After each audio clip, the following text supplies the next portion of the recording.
Tremors from 1990, the B-horror monster adventure comedy. The plot of it is natives of a small, isolated town defend themselves against strange underground creatures called graboids, which are killing them one by one. As Earl Bassett would say, Yeah. Pardon my French, but why the f are we doing Tremors? Ooh, sorry. This is not a rated R version, it's a PG, just like the film. So, audience members, before you move on to hearing Debbie's what you got to say, remember to subscribe, like, and throw us a comment. Well, absolutely. But usually we do a little bit in order, but we're going to have a departure today because I have my pew-pew here. Oh my God. And one of the people in the movie is Reba McEntire, the singing star, and she is a gun-toting broad that helps them. So I have my replica pew-pew that I bought in New Orleans a long time ago, and my costume is a cowgirl. I am 7 Degrees of Kevin Bacon, who plays Valentine. I'm ready for this movie because I'm really, like, into these crazy B-rated kind of like bad movies that are so good you gotta watch them. Yeah.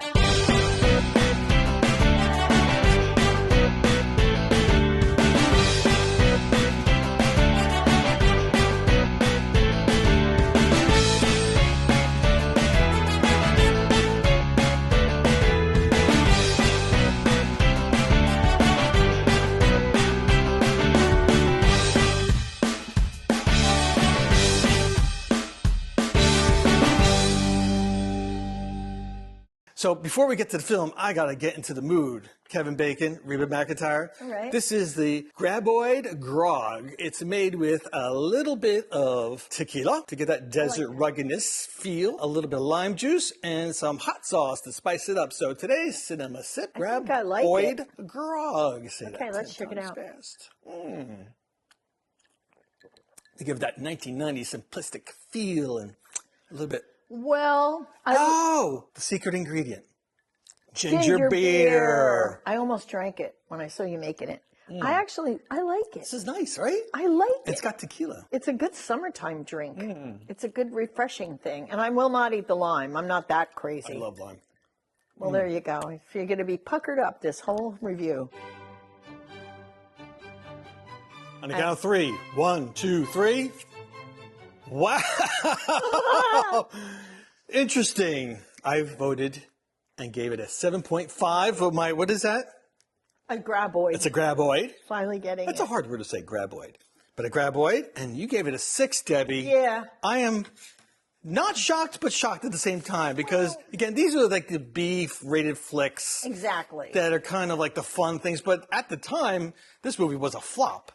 Right. I actually didn't particularly care for the movie itself because I was trying to figure out what it was. Because the music was great. It gave that action feel. It was well done. And I'm thinking, is this supposed to be a serious movie? Is this supposed to be like a funny movie? Like in the beginning, it was kind of confused until you got into it. But I thought, as I'm watching it, and then the graboids are just like a lot of fun. And when you learn about how these graboids were made, you gain a little bit more of appreciation. I mean, it's got the stereotypical, the bratty preteen boy and the naive little girl on a pogo stick. Right. Typical 90s, kind of 80-ish vibe to it. So it grew on me, just like the graboids grew. Well, I saw it in the movies 1,000 years ago. I wasn't really in love with it back then. And of course, this movie became popular again, like so many other, like because The Princess Bride, the VHS tapes. Blockbuster. But the thing about it is they were riffing on 50s sci-fi B-movies. Yep. And actually, I liked it so much better now. Really? Yes, I did. Why? Well, first of all, I always liked Fred Ward. Oh. And I love Kevin Bacon. But Fred Ward is a very handsome man. Yes. And he had those jeans on, and I was like, I stayed just to watch. Kevin Bacon looked better in jeans than Fred Ward did. No.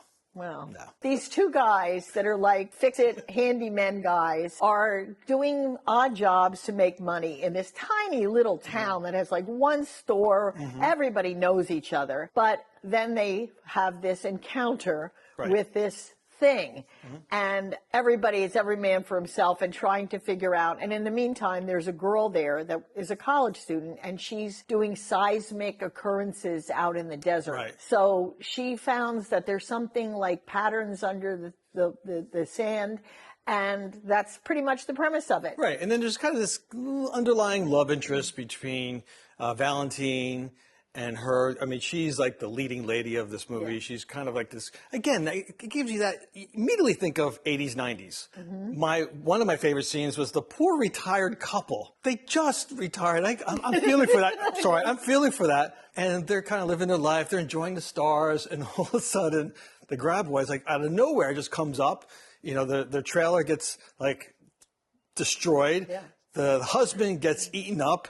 And then the wife, this poor old lady's getting into her car and she thinks she's safe. But all of a sudden the car gets sucked right into the desert. Scene. I loved it because when the car went under, later on, Kevin Bacon and Fred Ward are running around and they hear a radio. And it's coming from under the ground. I thought that was clever. I liked that. Yeah, that was cute. And then they had a real jump scare when the sheep herder, he was on a sheep herder in the desert. But it was one of the things like Jaws with the fisherman that comes through the hull of the boat. They took his hat off the ground and go, oh, it's Fred's hat. And boom, his face was there. And that made me like, I don't jump, but I went, wow, that's pretty cool. Other scene that killed it for me was when Wang gets eaten by the graboid. When the graboid comes out from under his store and just swallows him. And you have to think back. This is before CGI. This is before, you know, pretty much all this AI crap that we're dealing with now in movies. And they created these monsters, these worms, so to speak, graboids. And half his body's in the mouth, half his body's out. And they're trying to like swing it back and forth. Reminiscent of the 1950s B movies. I love old special effects. I feel that they're more visceral. They're more like 3D, 4D even. And I think that, you know, if they did it now and they made the movie, they'd have like 20 graboids at once. It would be too fast. Right. You're going to almost have an epileptic fit watching the special effects. And I swear to God, you know, I thought some great FX movies were like Troy with Industrial Light and Magic. They were a great company. But now there's so much FX that it just looks like a video game all the time. Right. I'm not a fan. Right. So Reba McEntire, this was her first movie ever. Correct. But do you know, I mean, she played a great part, and she's the only one who has a Texan accent. Yeah. Which is kind of funny too, because you expected more accents, but she was great.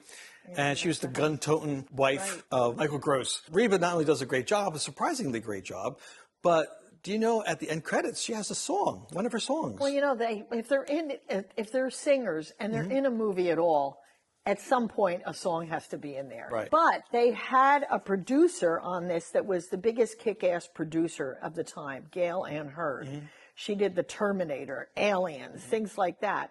It's funny now, you don't really see her name too much, but there's a time where there were power people, and she was one of those power people. But we're mentioning Michael Gross, who was, you know, comes from Family Ties, a successful sitcom, you know, the nice father, kind of, you know, calm, this, you know, kind of this man that you would never suspect to be Burt Gummer, who was a gun-toting, like, he had every single gun. He was great. Matter of fact, as the franchise expanded, and there were 8 Tremors, he's the only one who stayed throughout the whole series. He was the only consistency. The salary, I guess. He did, and there's some great interviews, folks. If you go on YouTube, he did a great interview as part of a DVD package. Right.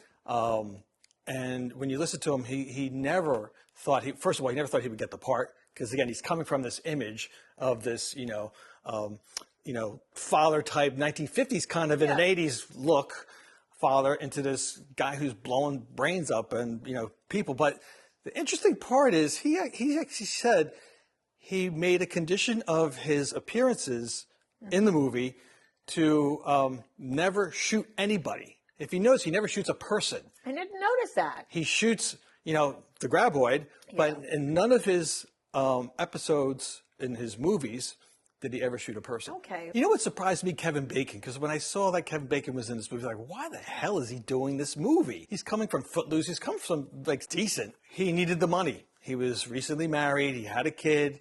And he took the job. But he ended up regretting it after the movie came out and became such a flop that he thought it was a career breaker. Yeah. It wasn't until recently, over the last 4 or 5 years, when they did a retrospect on the movie, that he admitted that it was actually something good for him. He never had a company of actors that really gelled together. Yeah. But so much to his now. credit, of course, he was with Kira Sedgwick, who was his wife, and that guy, and I think he's hot. I always thought Kevin Bacon was. Yes. No, he aged badly. Please. He aged Talk to badly. girls. Talk to girls. I'm a big girl. All right.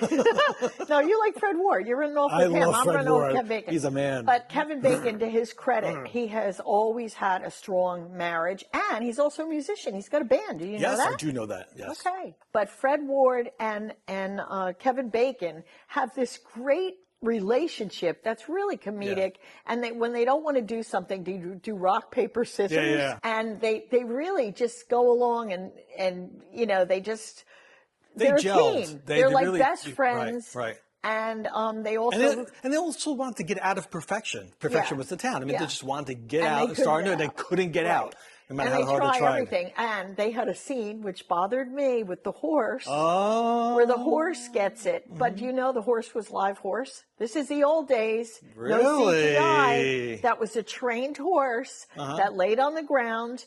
And the director with the ASPCA gave it a shot of romping to go to Lake Sleepy Town.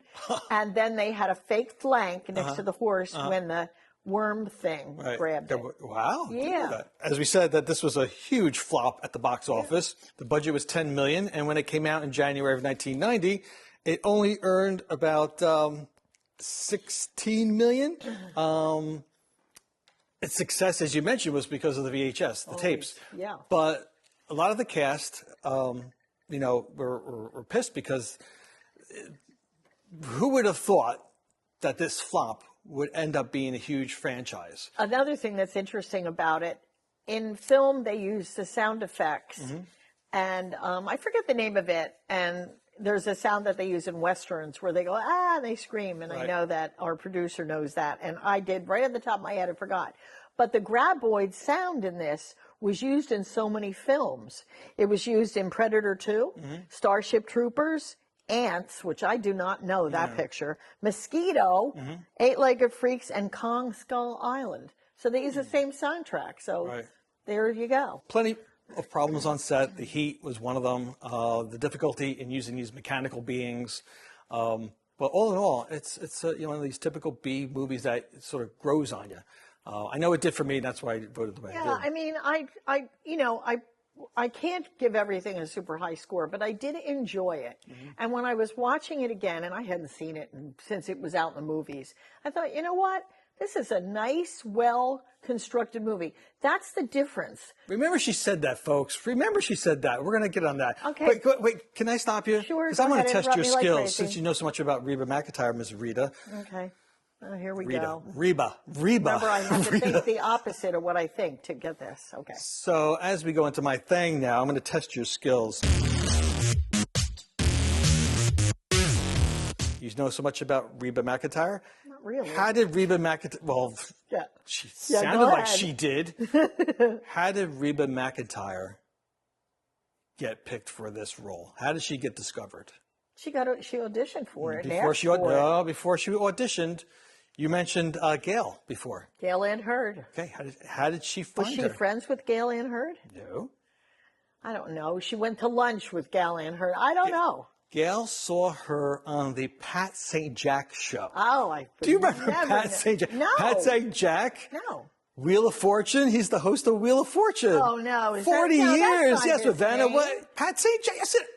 What's his Producers, name? What is Pat St. Jack's name? Pat St. Jack.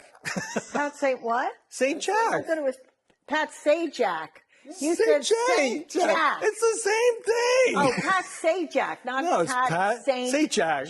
Not Saint Jack. I may say it in my Jersey slang, Saint Jack. Okay, well, I didn't understand it. I need my hearing aid. Sanjak. I apologize. Pat St. Jack. That's a double-edged sword. I did not hear you properly, but you are right. Thank you. But I didn't know he had a talk show. And that was the era of talk shows. I didn't either. I never paid much attention to his career. So. No, but you know what's funny? You know, coming across this, and you've seen the Pat St. Jack show. Like, he had a show? St. Jack. St. Jack. Here we go. We're going to be arguing about how we pronounce St. Jack. I know, there's no T in St. Jack. It's St. Jack. Say Jack. All right. Say Jack. Yes. I'm gonna flip some letters. I'm a pain in the ass, I know. Miss Vanna White here. All right. I know, I'm crazy. There's no tea. Can I have a tea? No. No tea. All right. I have one for the audience now. It's Okay. kind of like, if you're familiar with the franchise, if you're familiar with Tremors, as you go through the different movies, you discover that the Graboids evolve. And, do you know that? No. No, okay. Because I've only seen the first Tremors. Well, if you follow the franchise and all of the movies, the Graboids evolve through a life cycle of 3 stages. The first one being the Graboid, the third being, and the last, being the Ass Blaster. Love that word. What does it do? It blasts to fly. So you blast. It blasts out of the No. stand? So the question for the audience, as she interrupts me again. Okay, well, I know. What is the second stage? So the first stage is Graboid, last stage is Ass Blaster, and there's a second stage before getting to the Ass Blaster. What is it? Comment below. Let's test your knowledge of these great B-rated movies. Okay.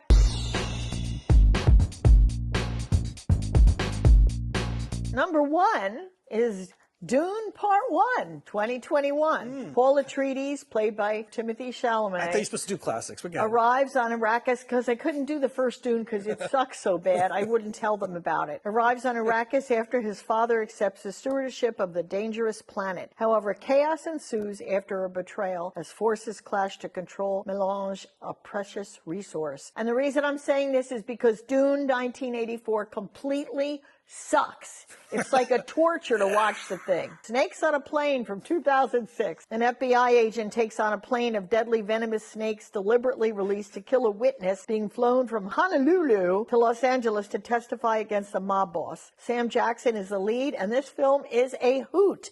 If you're afraid of snakes, don't watch it. 8-Legged Freaks from 2002. Venomous spiders get exposed to a noxious chemical that causes them to grow to monumental proportions. David Arquette, believe it or not, is a star, but it also has a very young nubile, Scarlett Johansson, in it. And if you can't get enough of Tremors, there's more and more Tremors. Tremors 2, Aftershocks, 1996. Tremors 3, Back to Perfection, 2001. And there are 7 Tremors films. And a TV series. My last one is Slither from 2006. A small town is taken over by an alien plague, turning residents into zombies and all forms of mutant monsters. So why would you watch this thing and tell them to watch it? So I gave it a 7.5 because I think it's worthy of a watch and a rewatch. And if you're into this, you're going to love it. You're going to give it a 10. As far as the whole genre of B-rated movies, these kind of flops that turn into cult classics, yeah, it's one of them. But I couldn't give it enough to say this is something I would follow. Like I don't think the everyday person that watches this might like it. So therefore, it has the quintessential bratty kid, the naive girl. It has the wonderful ending at the end scene is the Hollywood ending. So I couldn't give it any more than that. But Deb, you gave it a 6, and 2 minutes ago you're praising the damn thing. Well, I can give something a low score because I really wouldn't recommend this to everybody because there's only certain types of people who watch this. If you're watching like The Gilded Age on HBO, I'm not going to tell you to watch Tremors. But the structure is good on this picture. The more you look back to the past, even a crazy B movie like this, they're good.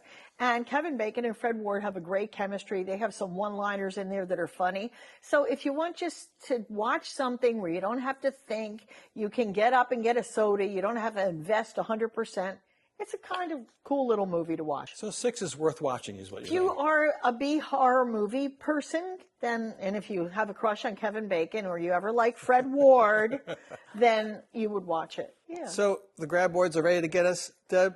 So where are we going next? Joe, I know that we're doing a series of cult classics now, but you never know where we're going until we go there. Come on, Deb.